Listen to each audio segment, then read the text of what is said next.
183 గజాల 3 BHK villa కేవలం 25 లక్షలు మాత్రమే. నమస్కారం రచిత గారు. నమస్తే సిరి. మనం చూస్తున్నాం ఈ మధ్య కాలంలో ప్రీ వెడ్డింగ్ షూట్స్ అనేవి ఎక్కువగా వింటూ ఉన్నాం. సో దాని గురించి లొకేషన్ కావచ్చు, రెడీ అయ్యే విధానం కావచ్చు, చాలా చేంజెస్ చూసాం. అయితే రీసెంట్గానే ఒక న్యూస్ నేనైతే వినడం జరిగింది. కర్ణాటకలో జరిగిందనమాట. తనకి ఆల్రెడీ ఎంగేజ్మెంట్ అయింది, పెళ్ళి జరగబోతుంది. సో దాని గురించి ప్రీ వెడ్డింగ్ షూట్ కూడా చేసుకోబోతున్నారు. సో అందంగా కనిపించాలని బ్యూటీ పార్లర్కి వెళ్ళడం జరిగింది. అక్కడ అందంగా ఉండాల్సిన ఫేస్ కొన్ని ట్రీట్మెంట్స్ ద్వారా, అప్లై చేసిన ఫౌండేషన్ ద్వారా ఆ ముఖానికి చాలా డ్యామేజ్ అయింది అని చెప్పొచ్చు. ఇప్పుడు తను హాస్పిటల్లో ఉంది. ఆ పెళ్ళి అవ్వాల్సిన అబ్బాయి కూడా నేను తన అందాన్ని చూసి నాకు నచ్చి నేను చేసుకోవాలనుకుంటున్నాను, ఇప్పుడు ఆమెను నేను చేసుకోవట్లేను అనే సిచ్యువేషన్ దాకా వచ్చేసింది అనమాట. సో ఇలాంటి ఇన్సిడెంట్స్ నుంచి మనం ఏం చెప్పొచ్చు అంటారు? ఇక ఇన్సిడెంట్ చూసిన తర్వాత ప్రతి ఒక్క అమ్మాయికి కానీ ఎవరికి కానీ ఒక భయం అయితే పట్టుకుని కొంచెం ఈ పార్లర్కి పోవడం కానీ మేకప్ విషయంలో ఒక వెనకంజ వేయటం అయితే జరుగుతుంది. ఈ వీడియో వీలైనంత మంది షేర్ చేస్తే రానున్న కాలంలో జాగ్రత్తగా అమ్మాయిలు కానివ్వండి, ఎవరైనా ఇవాళ రేపు బేసికల్గా ఏమైందంటే ప్రీ వెడ్డింగ్ షూట్స్ అనేదే కాదు, నేను ఎవరైనా ఇప్పుడు ఈ ఇన్సిడెంట్ అయితే ప్రత్యేకంగా మనము చాలా బాధాకరమైంది. ఏంటంటే ఇప్పుడు మీరు చెప్పిన దాన్ని బట్టి నాకు ఈ స్టోరీలో అర్థమైంది ఏంటి అంటే, చక్కగా అందంగా వెడ్డింగ్ ఎంగేజ్మెంట్ అయింది, పెళ్లి చేసుకుందాని బోళ్ళంతా ఈ వెడ్డింగ్ షూట్ కోసం బట్టలు కొనుక్కున్నారు, అన్నీ చేశారు. మేకప్ ఆవిడని మాట్లాడుకుంటే ఆవిడ మిమ్మల్ని సూపర్ మేకప్ చేస్తే దీపికా పదుకొని లాగా అవుతావు అది దాన్ని కామెడీ చేసి ఏదో మరి మంచిది కాస్ట్లీదా అది అందుకే కాస్ట్లీదే చేయమందట అమ్మాయి కూడా పాపం. చేసిన తర్వాత లాస్ట్కి మంట వస్తుంది అని చెప్పినా తీయకుండా ఉండటం వల్ల అది ఎక్కువసేపు ఉండటమా, ఏం జరిగింది, అవుట్డేట్ ఎక్స్పైరీ డేట్దా, లో క్లాస్దా, లేకపోతే అమ్మాయికి అప్లై చేయడం రాలేదా, అది పెట్టిన తర్వాత అలా స్టీమ్ పెట్టకూడదు మరి పెట్టిందా ఏంటిది, అది వే ఆఫ్ డూయింగ్ కూడా ఉంటుంది, దేని తర్వాత ఏది వాడాలి అనే దాని మీద. సో అలా చేయటం వల్ల అమ్మాయి మొహం మొత్తం కాలిపోయి ఉబ్బిపోయి తనని తనే గుర్తుపెట్టుకోరు అనే పరిస్థితి. ఆ అమ్మాయిని హాస్పిటల్లో చేర్పిస్తే అందరూ హాస్పిటల్ కాదు పెద్ద ఆసుపత్రికి తీసుకెళ్ళమంటే కార్పొరేట్ హాస్పిటల్లో ట్రీట్మెంట్ జరుగుతూ ఉండటము. ఆ అబ్బాయి వచ్చి చూసి తర్వాత నాకు ఈ అమ్మాయిని అందంగా ఉంది అని చేసుకుంటున్నాను అంటే, అందమే చూసి చేసుకుంటారా అంటే అలా అని చూస్తూ మొత్తం ఇంకా మచ్చలు పోవు అన్నప్పుడు కొంతమందికి కొన్ని ప్రియారిటీస్ ఉంటాయి. దట్ ఇప్పుడు నేను అది తప్పు పట్టడానికి లేదు, ఒప్పు పట్టడానికి లేదు. అలా జీవితాంతము నచ్చని అమ్మాయిని నచ్చలేదు అని ఫేస్ త్రూగా చేసుకొని బాధ పెట్టి లేకపోతే ఇంకేదో పెట్టుకునే దానికంటే ఇది వాస్తవంగా అలాంటి అబ్బాయిని చేసుకోకపోవడమే నయమనే చెప్తాను నేను. ఎందుకంటే అందానికే ప్రిఫరెన్స్ ఇచ్చే అబ్బాయి చేసుకోకపోవడమే నయం. ఆ ఇంట్లో చక్కగా హ్యాపీగా ఆనందంగా ఉండాల్సిన ఒక పెళ్లి ఇంట్లో ఇలాంటి విషాద ఛాయలు జరగడానికి ఎవరు కారణము అని క్వశ్చన్ వస్తే రెండు వైపులా ఉంటాయి. ఏంటి అని అంటే బ్యూటీ పార్లర్స్ ఈ గల్లీకి ఒకటి అంటే ఒక 1 month కోర్సు, 15 days కోర్సు, లేకపోతే ఏదో ఒకటి చేసేసి చెయ్యడం తప్పు కాదు. ఆ నేర్చుకున్నప్పుడులో ఉండే ఒక భయము, ఎలా అయితే ఒక డాక్టర్ ఏ ప్రొఫెషన్ తీసుకో సిరి దాంట్లో ఒక ప్రావీణ్యత, నమ్మకము, కమాండ్, ప్రోడక్ట్స్ మీద, రిజల్ట్స్ మీద సాధించినప్పుడే వాళ్ళు అద్భుతమైన సక్సెస్ఫుల్ బిజినెస్ పర్సన్స్ జరుగుతుంది. బ్యూటీ పార్లర్ చిన్నదేం కాదు. ఒక మనిషిని ఉన్నదానికంటే అందంగా చూపించే ఒక మెలకువలు నేర్చుకొని అద్భుతంగా రాణించిన వాళ్ళు అద్భుతంగా చూపిస్తూ ఇవాళ రేపు హీరోయిన్స్ని కానీ ఎవరిని కానీ ఇటు మోడల్స్ని కానీ ఎట్లా చూపిస్తున్నారు. అసలు ఆ ముక్కు బయటకు వచ్చి చూస్తే మనము ఆ మేకప్ తీసేసిన తర్వాత చూస్తే వీలేనా అనుకుంటాం. నో డౌట్ బ్రహ్మ రియల్ రూపం ఇస్తే ఈ బ్యూటీషియన్స్ వేరే రూపం ఇస్తున్నారు. కానీ చూడండి, ఇలాంటి ఒక బ్యూటీషియన్ ఎవరైతే ఉన్నారో ఇప్పుడు ఆ రాంగ్ వే యూజ్ చేయటం వల్ల మేబీ ఎక్స్పైరీ డేట్ అయి ఉండొచ్చు, ఆ అమ్మాయికి పడకపోయి ఉండొచ్చు, వాళ్ళు కరెక్ట్ కూడా వాడి ఉండొచ్చు, ప్రొసీజర్ కరెక్టే చేసి ఉండొచ్చు. దట్స్ వై ఇక్కడ నేను చెప్పదలుచుకుంది ఏంటంటే, నాకు సుమన్ టీవీకి రాకముందు కనీసం ఈ మాత్రం కూడా కొంచెం చేసుకునేది కాదు. కెమెరాకి బాగుండాలి అన్నట్టు ఏదో చిన్న కానీ ఎంత డబ్బులు నువ్వు బట్టలకి పెడతావో, బంగారానికి పెడతావో అంతకంటే నువ్వు face is the index of the mind. నీ ఫేస్ పాడవద్దు అనుకుంటే అసలు మేకప్ చేసుకోను అంటే సూపర్. ఎందుకంటే రోజువారీగా ఇంట్లో రుద్దుకుంటే సరిపోతుంది, ఏదో చిన్నగా బేసిక్ మేకప్ వేసుకుంటే సరిపోతుంది అని చెప్తాను. కానీ ఒకవేళ పార్లర్స్కి వెళ్తే మాత్రం ఈ చిన్న ఎగ్జాంపుల్ ఏంటి అంటే నేను చెప్పదలుచుకుంది, ఎంత హడావిడన్నా ఉండనివ్వండి, ఏం క్రీమ్స్ వాడతారో, ఏమైతే మేకప్ చేస్తారో దానికి ప్యాచ్ టెస్ట్ అని ఉంటుంది. ప్యాచ్ టెస్ట్ ఇయర్ వెనకాల చేస్తారు, లేకపోతే ఇక్కడన్నా చేస్తారు. అర్థమవుతుందా? సో ఈ బ్యాక్ బాగా సో ఎప్పుడైతే మీరు ఈ సెన్సిటివ్ ఏరియాస్లో కనుక మీరు చేపించుకున్న తర్వాత ఒక 15-20 మినిట్స్ ఉంటుంది, అంటే దాని రియాక్షన్స్ ఏదైతే జరగాలో 15-20 మినిట్స్లో ఆ క్రీమ్ మంచిదైనా చెడుదైన కెమికల్ రియాక్షన్ వస్తుంది.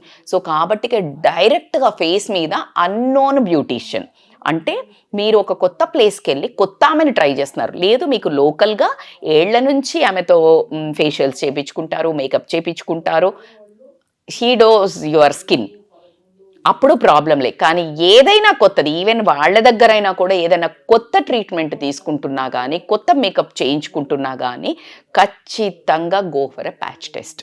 It's always better. మీరు టైం లేదు అనుకుంటే ఇలాంటి అనర్థాలకు దారితీయడం జరుగుతుంది, లైఫ్ని డేంజర్లో పెట్టుకున్నారు. సో కాబట్టికే మీది ఏమన్నా ఆగిపోద్దా, ఏం టైం అండి, మీ చేతిలో లేని టైం. ఇప్పుడు చూడు, జీవితమే నాశనం అయిపోయింది ఆ అమ్మాయిది. ఆ అమ్మాయి సరే ఈ అబ్బాయి పోతే పోయాడు, ఎందుకంటే అలాంటి తుమ్మితే ఊడిపోయే ముక్కు లాంటి వాడు, ఇలాంటి అందం కోసం మధ్యలో వదిలేసేవాడు. రేపు ప్రొద్దున ఆ అమ్మాయికి ఇంకేదైనా పెళ్ళైనాక ఇంకేమన్నా అయినా, లావైనా, లేకపోతే మొహము ప్రెగ్నెన్సీలో పిగ్మెంటేషన్ వచ్చి నల్లగైనా, ఇంకేదన్నా అయినా వదిలేస్తే ఎక్కడ పోతుంది అందం కోసం. అలా అదే పెద్ద ఇంపార్టెంట్ కాదు నాకు. ఇది పెళ్ళి ఆగిపోయిందనంటే ఇప్పుడు బాధ అవుతుంది, కానీ అలాంటి మనస్తత్వం ఉన్నవాడు పోవడం పెద్ద నేనైతే పెద్ద అది రైట్గానే కన్సిడర్ చేస్తా. కానీ రేపు పొద్దున మళ్ళీ చేసుకోవాలన్నా ఆ అమ్మాయికి జీవితాంతం ఒక స్ట్రెస్. ఇప్పుడు ఆ అమ్మాయి ఫేస్ చూసుకోవాలన్నా మచ్చలు పోవని చెప్పారంట డాక్టర్స్. అది ఇంకా కార్పొరేట్ హాస్పిటల్స్లో పెద్ద ట్రీట్మెంట్స్ అవుతున్నాయంట. సో దీంట్లో ఖచ్చితంగా ఆలోచించుకోవాల్సింది ఏంటంటే, మీరు నవ్వుతారేమో కానీ నేనైతే ప్రీ వెడ్డింగ్ షూట్స్కి అసలు ఎంకరేజే చెయ్యను. ఎందుకు అని అంటే అసలు ఎంత అద్భుతమైన రిలేషన్ని అసలు ఎవరో తెలియని వాళ్ళతో ఫస్ట్ ఆ డ్యాన్సులు వేసి స్టెప్పులు వేసి ఆ కంఫర్ట్నెస్ ఎలా వస్తుందో నాకు అర్థం కావట్లేదు. దానికంటే పోస్ట్ వెడ్డింగ్ షూట్స్ పెట్టుకోండి, సేమ్ కదా. నీకు కావాల్సింది ఏంటి, ఆ సినిమాటిక్ లుక్, ఆ బ్యూటిఫుల్ పిక్చర్స్, మీ ఇద్దరు కెమిస్ట్రీ, మీ ఇద్దరిది హ్యాపీనెస్ షేర్ చేసుకోవడము, నీకు లైఫ్ లాంగ్ ఆ అందమైన బట్టలలో ఆ ఒక ప్రొడక్షన్ అవన్నీ చేసింది ఒక హీరోయిన్ ఫీల్స్ ఇవ్వడం. Why not post wedding shoot? అదైనా సేమ్ ఇదైనా సేమే కదా సిరి. జస్ట్ లైక్ ఇమీడియట్గా ఆ వారం 10 రోజుల ముందు చేసేది అయిపోయినాక వారం 10 ఇంకా హ్యాపీగా, ఇంకా క్లోజ్గా, ఇంకా కెమిస్ట్రీ బాగుంటుంది. అప్పుడు ప్రపంచమంతా ఒక ఏకీభవిస్తుంది, నువ్వు కంఫర్ట్ కూడా ఉంటావు ఫోటోగ్రాఫర్స్ ముందు ఎక్కడ కానీ. You will be more comfortable because she's your wife and your her husband. So కాబట్టి ఏమో ఎంతో వక్తలు, ఎంతో సోషలిస్ట్స్ చాలామంది దీన్ని అపోజ్ చేయడం జరుగుతుంది. ఏంటి, ప్రీ వెడ్డింగ్ షూట్లు ఏంది అడ్డమైనవి అన్నీ చేసుకుంటున్నారు, పెళ్ళి మధ్యలో ఆగిపోతున్నాయి, ప్రీ వెడ్డింగ్ షూట్స్ అయిన పిక్చర్స్ని కూడా డిలీట్ చేసుకోవాల్సి వస్తుంది. ఎందుకంటే పెళ్లిపీటల మీద ఆగిపోవడం, ముందు ఆగిపోవడం జరుగుతుంది. కాబట్టి అలాంటి దారుణాలకి మనం తావిపోద్దంటే post wedding shoot is always a right option. What you say? So smart thing. So నీ పిక్చర్స్ ఉన్నాయి, నీకు అనుకున్న ఇంట్రెస్ట్ అవుతుంది, more comfort, more freedom, more happiness, more closeness, బ్యూటిఫుల్గా వస్తాయి, ఇంకా చాలా హ్యాపీగా ఉంటుంది రిలేషన్ కూడా. కాబట్టి somehow I suggest post wedding shoots. అది కూడా అన్నీ డబ్బులు తగలేసి అయితే వేస్ట్ అబ్బా. అదే దాన్ని ఇక్కడెక్కడో మన సిటీలోనో ఎక్కడెక్కడో చేసుకోవచ్చు, కానీ డబ్బులు బోలెడని లక్షలు. సరే, ఎవరి పిచ్చి వాళ్ళకి ఆనందం, దాన్ని నేను అస్సలు జడ్జ్ చెయ్యను.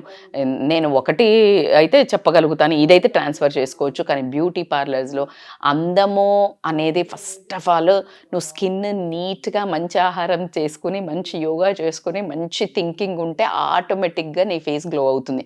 చిన్న మెరుగులు దిద్దాలి అనుకుంటే లోకల్, అలానే నేను చిన్న బ్యూటీ పార్లర్ అందరూ తప్పు అని కూడా నేను ఎప్పుడు వాళ్ళని తక్కువ చేసి వాళ్ళ బిజినెస్ వాళ్ళ పొట్ట మీద మనం కొట్టాలనుకోవట్లేదు, కూడదు.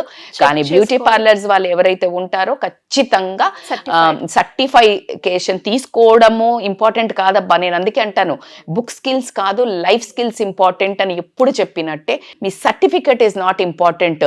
Are you capable of doing somebody? ఆ ఫేస్ని టచ్ చేసే ధైర్యము, నమ్మకము నీ ప్రోడక్ట్ మీద, నీ ఒక చెయ్యి మీద, నీ ఒక తెలివి మీద. ఆ అమ్మాయికి మధ్యలో కొంచెం వేసిన తర్వాత కొంచెం దరిపి చూడాలి, అక్కడ దద్దొచ్చిందా, ఇవన్నీ ఏంటి అంటే more sensitive towards the business, more sensitive towards the client, more sensitive towards the more interested towards the results. ఈ ఆతృత, ఈ ఆరాటము, ఈ ఆనందము, ఈ ప్యాషన్ ఉన్నప్పుడు ఇలాంటి మిస్టేక్స్ జరగవు. ఏదో ఎట్టికి ఈమెకి పూసి వెళ్ళి మళ్ళీ ఆమెకి కట్ చేసి ఈమెకి చేసి ఇక్కడ మధ్యలో వచ్చి, ఇట్ డజంట్ వర్క్ బిజినెస్. ఇప్పుడు ఎవరైతే ఆమె బ్యూటీ పార్లర్ చేసిన ఆమె ఎవరైతే ఆ నిర్లక్ష్యానికి ఆమె బిజినెస్లో కూడా నాకు తెలిసి క్రాస్. సో కాబట్టికే బోత్ ద సైడ్స్. అమ్మాయిలు వెళ్ళినప్పుడు ఎవరైతే అమ్మాయిలు కానీ అమ్మలు కానీ ఎవరైతే లేడీస్ బోల్డ్ అని డబ్బులైతే పెడుతున్నాము ఖచ్చితంగా బ్యూటీ పార్లర్స్కి పెట్టే వాళ్ళు ఎవరైతే ఉంటారో, నా సజెషన్ బేసిక్ ఫేషియల్స్ అయితే ఇంట్లో ఫ్రూట్స్ తోటి మిల్క్ తోటి ఇలాంటివి చేసుకుంటే అద్భుతమైన రిజల్ట్స్ వస్తాయి. కొంచెం 15 నిమిషాలు ఓపిక చేసుకోండి. మేకప్ కావాలి అనుకుంటే కనుక సర్టిఫైడ్ అండ్ మంచి ఓపిక గల్లా కొంచెం ఎక్స్పీరియన్స్ ఉన్న వాళ్ళని చూసుకోండి. దో ఇవన్నీ ఉన్నా కూడా ప్యాచ్ టెస్ట్ చేసుకొని మాత్రమే అగ్రీ చేసుకోండి. మీరు కొనేటప్పుడు కూడా కొంచెం మంచివి, ఎక్స్పైరీ డేట్ లేదంటే రెప్యూటెడ్ షాప్స్ నుంచి, రెప్యూటెడ్ బ్రాండ్ నుంచి తీసుకోండి. మీకు డబ్బు ఉన్నంతలోనే అనుకుంటే అసలు మేకప్ వేసుకోకండి, లేదు అనుకుంటే. కానీ అనవసరంగా ఉన్న బంగారం లాంటి దేవుడిచ్చిన ముఖాన్ని నాశనం చేసుకోవద్దు. జీవితాలు ఇలానే స్ట్రెస్లో పడిపోతాయి కూడా. కాబట్టి that is my advice as a women, as a lady, as a entrepreneur, A beauty ఇండస్ట్రీలో ఉన్నాను కాబట్టి నేను అది చెప్పగలుగుతాను. థ్యాంక్ యూ అండి. Thank you so much. Thank you so much Siri.